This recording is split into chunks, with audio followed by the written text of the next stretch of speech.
In most drone operations, data moves through the cloud, often controlled by servers overseas.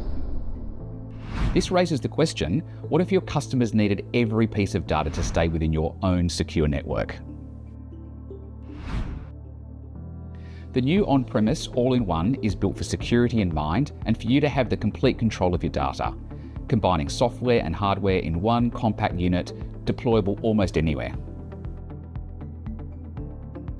So how does it work? As your drone captures the data, it's streamed directly to your local FlightHub 2 all-in-one device, bypassing the cloud network completely. With this, you can live stream missions, directly push data into your client's computer, and everything stays inside your own secure network. FlightHub 2 on-premise also supports deep integration with your existing systems. APIs allow you to trigger missions, access data, and connect to asset management systems. For many of our customers, this approach helps satisfy strict data security and operational requirements. At Sensorem, we use the FlightHub 2 all-in-one to support clients across Australia where data security and operational reliability are critical.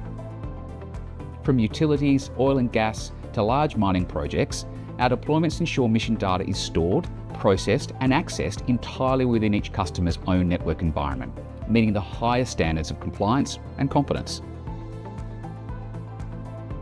If your customers are demanding a secure solution for their data, then the FlightHub 2 all-in-one is the solution, giving organisations complete control of their drone operations, secure, connected and ready whenever they need it.